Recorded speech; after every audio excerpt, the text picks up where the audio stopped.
Nothing But the Truth. Hello, I'm Raj Chengap of India Today and your host for Nothing But the Truth. Every week, I'll bring you insights and clarity on a major topical issue that matters to you without holding back on the truth.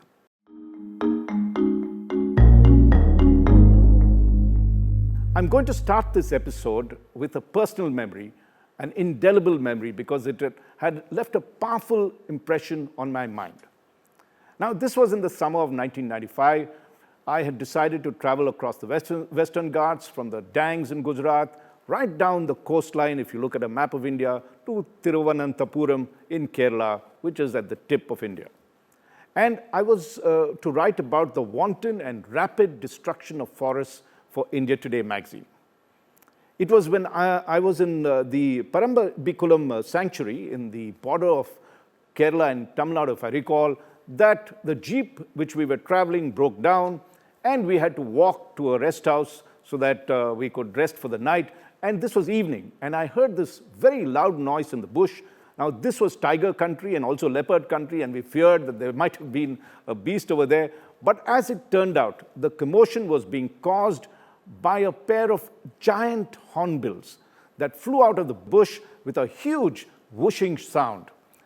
With their magnificent bright yellow and black casques on top of its massive bill, they look like prehistoric birds out from some Jurassic Park. They were large birds, each with a wingspan of 5 feet or more, and as I watched with awe, within seconds, they flew into the setting sun. I thought then that nature reveals its beauty in startling seconds, but ensures that they remain forever etched in your memory as something of great joy. Now, almost 30 years later, the State of India's Birds Report, which was released late last year, has come out, unfortunately, with some alarming findings of the steep decline of India's aviation population, including the hornbills. The report, which assessed 942 of India's 1,317 bird species, found as many as 98 species of birds had declined by as much as 50% in just the past 3 decades. These are now in danger of the sun setting of them or just going plain extinct. What's worse, the survey shows that another 106 had declined by 25% and could find themselves in the endangered list in the next 2 decades alone. In all, the State of India's bird report for 2023 has 178 species that it considers to be of high priority for conservation and another 323 species in the list of those at moderate risk. Now, together, those on high priority and in moderate account for almost, the study shows that it accounts for almost 53% of all the bird species in India, and they say that these are on the decline. Among them are raptors, the migratory birds, shorebirds, and ducks that have declined the most. But things are no better for the avian specialists of the open ecosystems, the rivers and coasts. And so the Malabar grey hornbill, cousin of the giant hornbill that I saw, declined by as much as 56% between 2004 and 2018. Less than a decade and a half, it lost 50% of its population. That's how rapidly things are declining.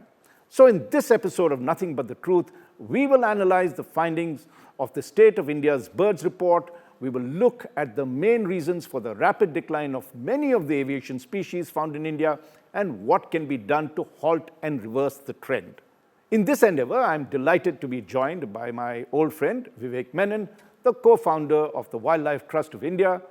The trust he heads is among the 13 organizations that collaborated to produce the State of India's Bird Report. Now, Vivek is one of the India's most distinguished and respected wildlife conservationists, and not just India, but the world. And I was able to track him down from the jungles of Kerala for this Zoom call. So welcome, Vivek Menon, to the show. Thank you, Raj. Very happy to come out to the Wayanad forest to join this show. Thank you, Vivek. And first, let's talk about how this report was put together. Apparently, these are based on some 30 million sightings done by 30,000 bird watchers. That's an incredible task. So how did you go about, or how did the organization go about collating all these? Yeah, thanks. The first thing I want to say is that this is a joint effort of 13 organizations, which you've already said, and this data is derived largely from an app, an instrument called eBird that has been in existence for quite a few years now. So this is citizen science at its best. This is everyday people, walking the forest or gardens or wetlands or wherever, recording their sightings.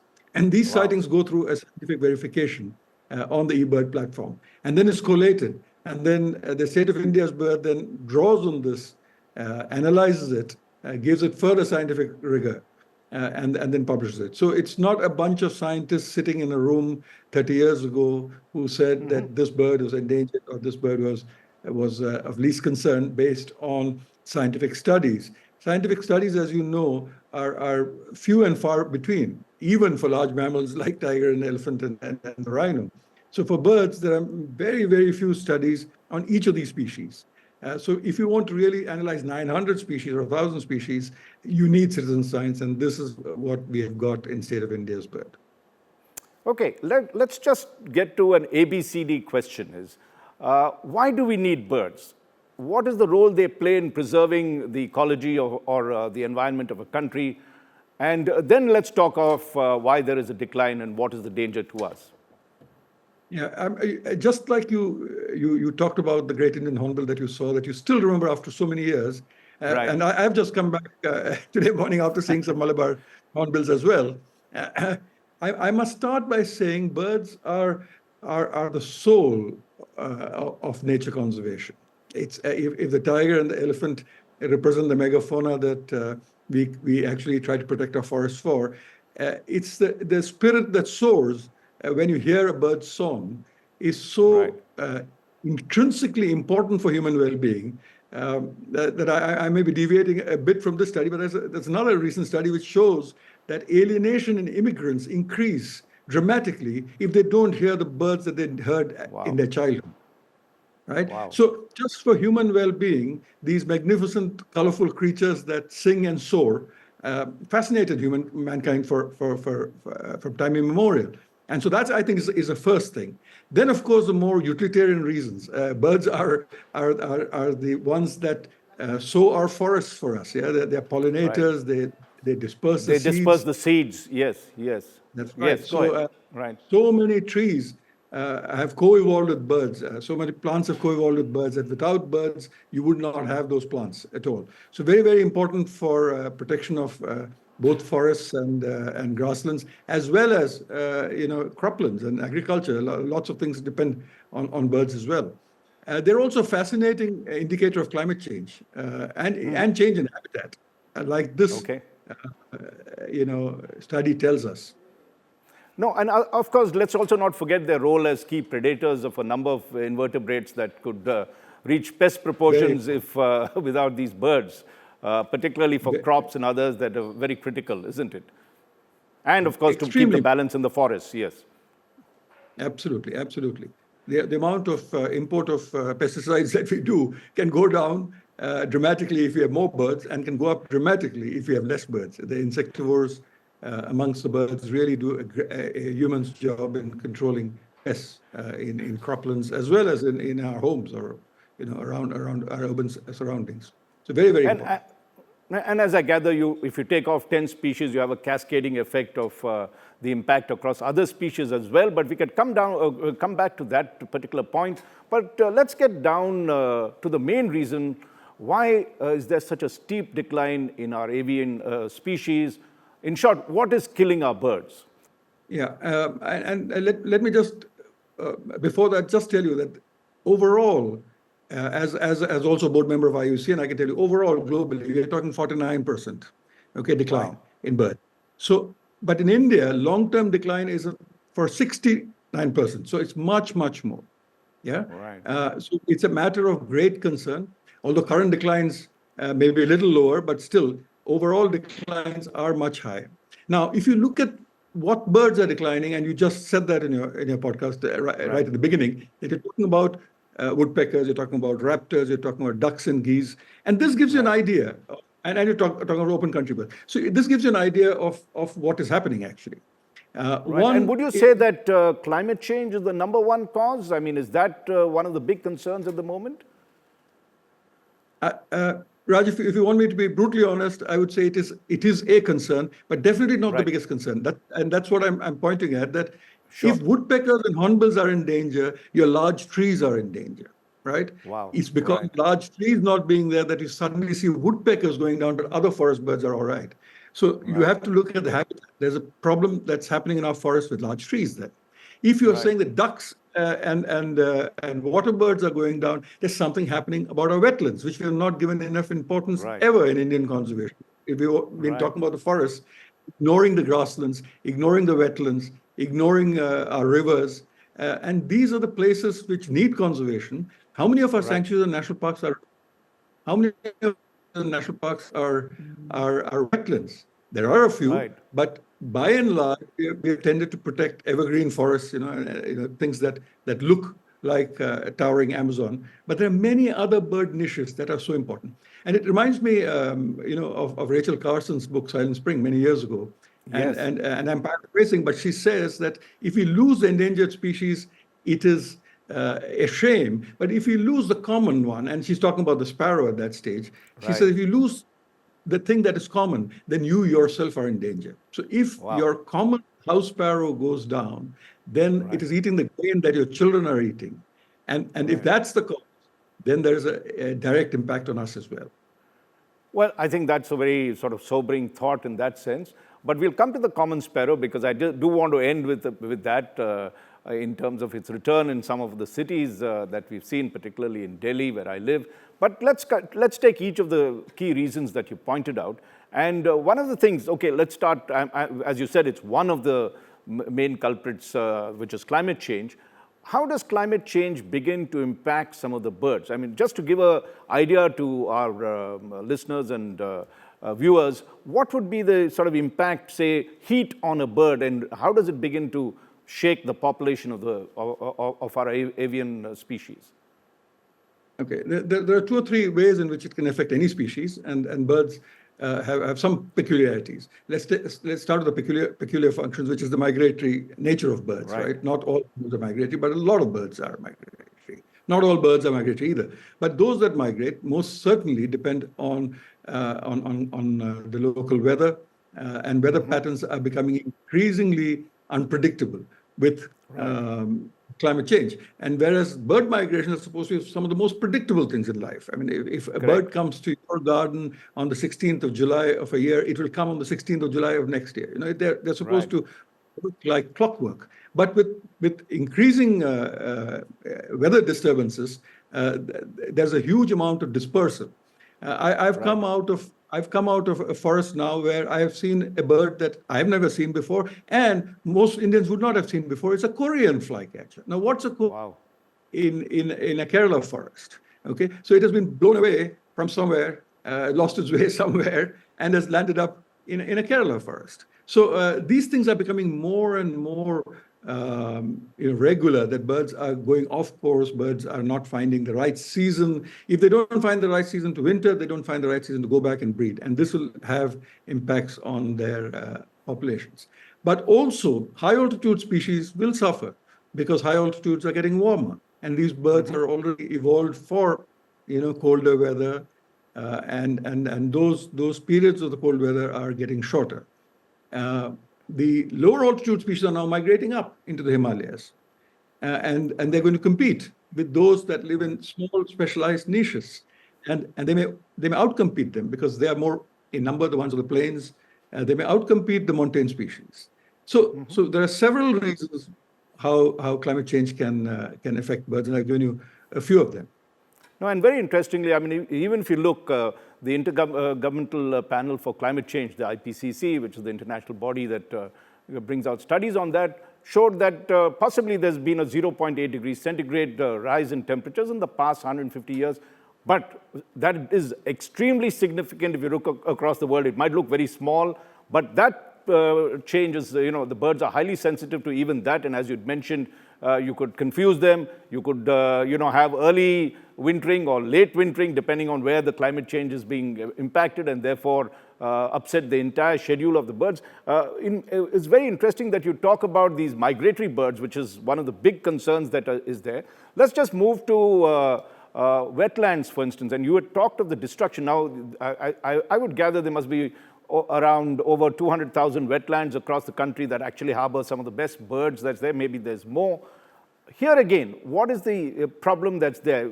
Is it the fact that we are depleting our various water sheets that's there? Is it urbanization that is impacting? And which are the birds, like we talked about, ducks and others, that really get impacted? Also migratory birds that come, when I was in Chandigarh, we used to see a whole lot of these Siberian birds land up over there in the lake, Sukna Lake. Are these also being impacted because of the wetland crisis that is there?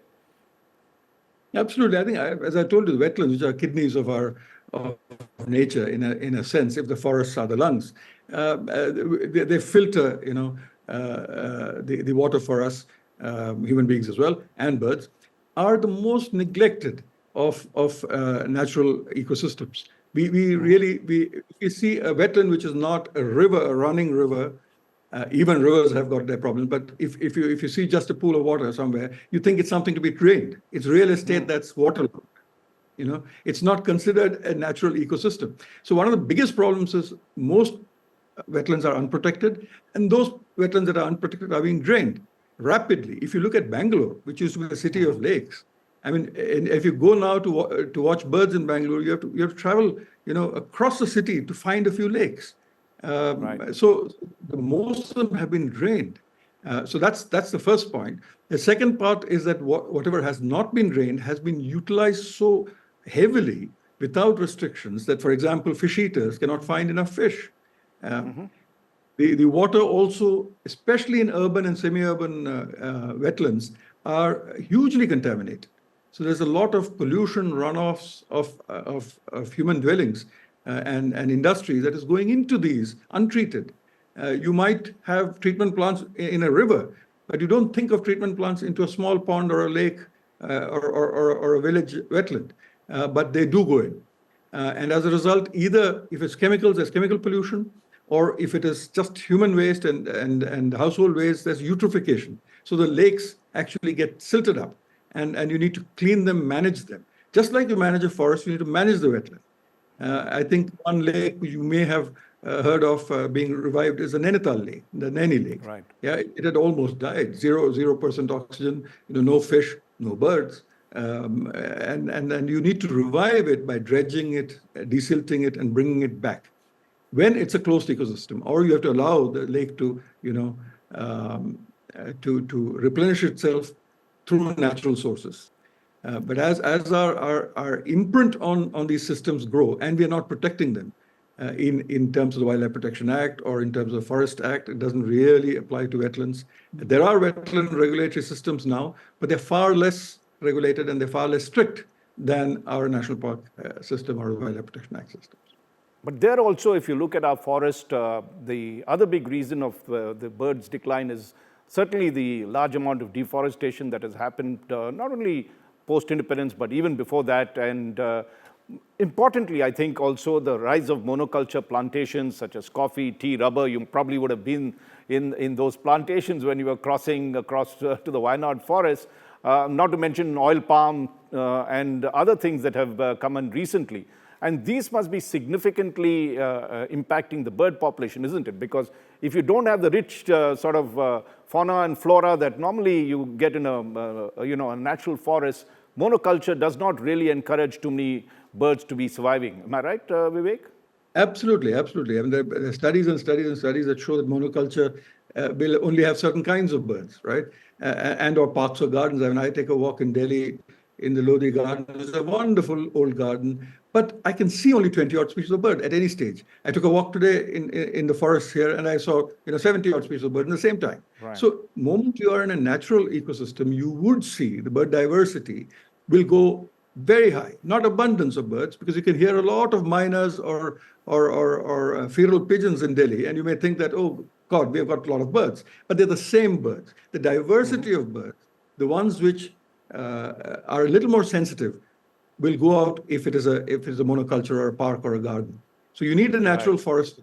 And our forests, unfortunately, we've been for long measuring it on canopy, and we say we've got 2% increase this year. We got 12% of forest.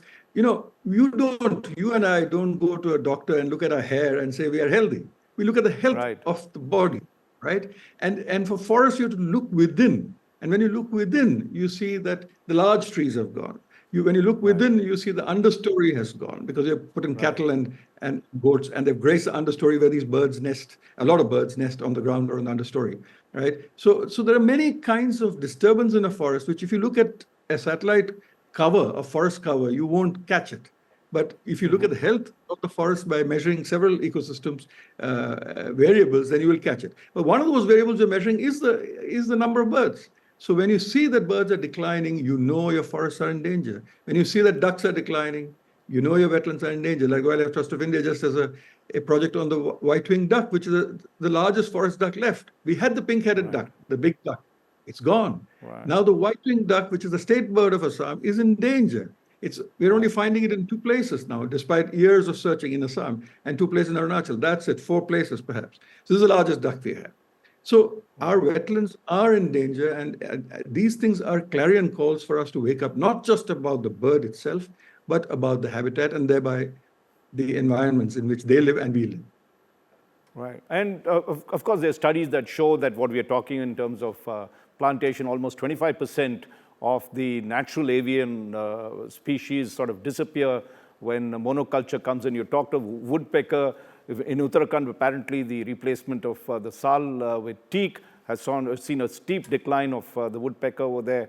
And of course, there are many such examples. But I think let's just move a little bit towards urbanization.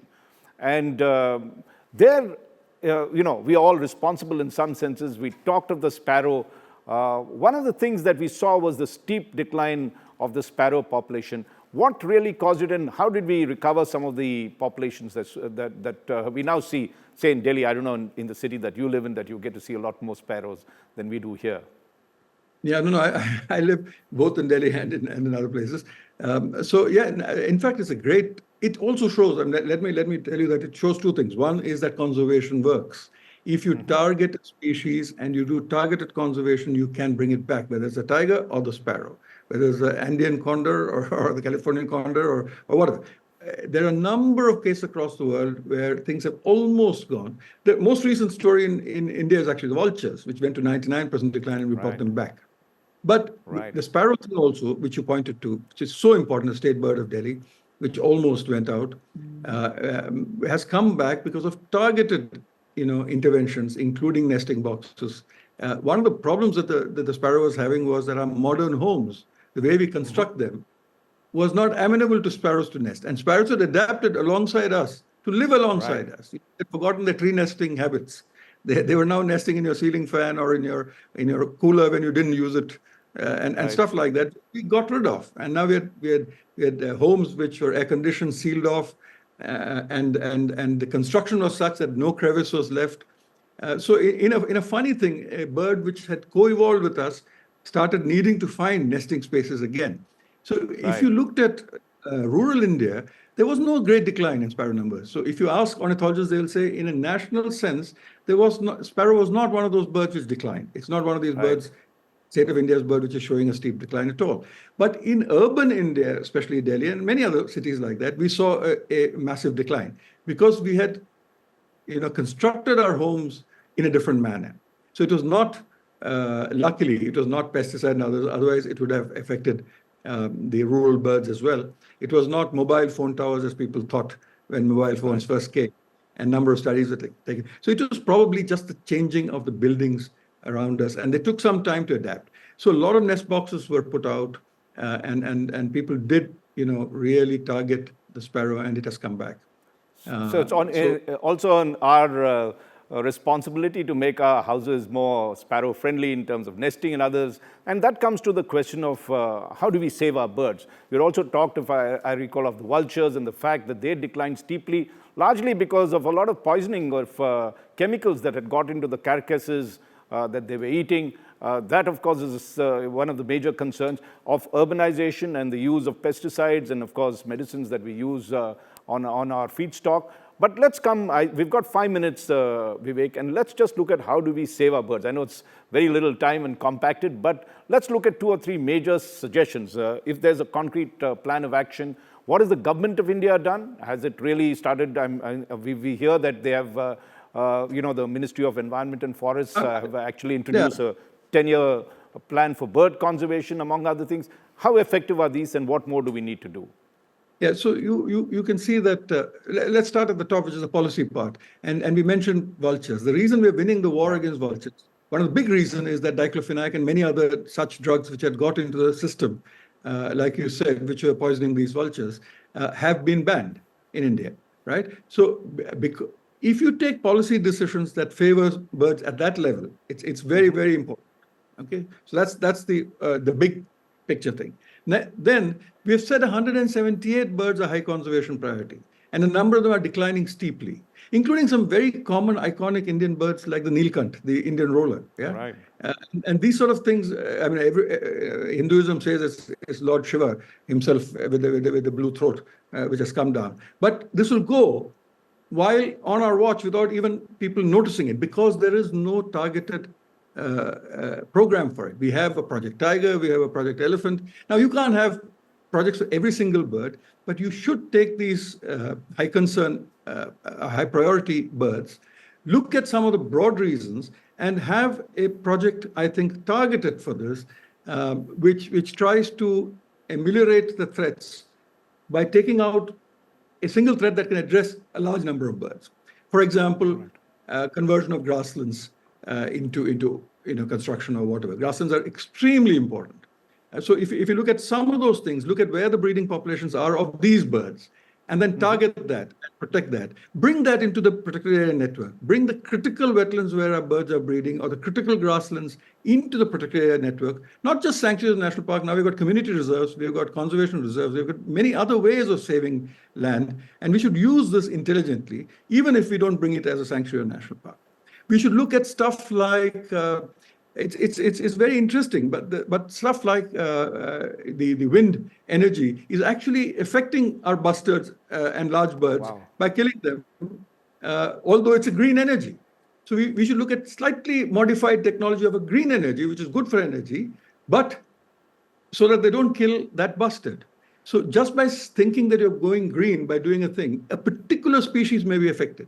So now that this has been, absolutely clearly listed, and you know the species, you know the places, you need to make plans for each of them. You need to bring in civil society to make plans for such a large number of birds, 178 birds. You don't want government to necessarily make plans for all of them, like the Wildlife Trust of India is doing for the white-winged duck. Let other organizations do for different sets of species, and then the government should adopt this. And then upgrade their schedules. At the moment, the schedules are upgraded once in a while, and birds really don't get priority in it. Schedules mean the ones for protection. Schedule 1, Schedule 2, which then gets protected. So today, very few birds are on it. Some birds are on it, but they are normally the large ones. But some of the common, what we think are common ones, are disappearing on our watch. And I noticed the government, apart from the 10-year plan that they have for saving birds, they also have identified 554 sites outside the protected areas, which are about 1,000. Another 554 areas have been sort of identified for what they call bird and biodiversity areas, where they have specific plans for protecting these threatened species. Is that, in some senses, a good step forward? Would you like to, like we had Project Tiger, actually have a huge project that just, I don't know, what would you call it, Project Birds or Project what, whatever you like? But, yeah, I mean, we'll have to come up with a name, but absolutely, I think we should have a large project looking at all the birds. Now, these schemes are there, but they're not backed with the money that tiger or elephant, or even elephant is not backed with enough money. A lot of our money goes to tiger. Just now I heard that we had another big cat alliance. Very, very good, and I'm really for that. But some bit of funding really should go into some of these less charismatic species, but which are so important for us.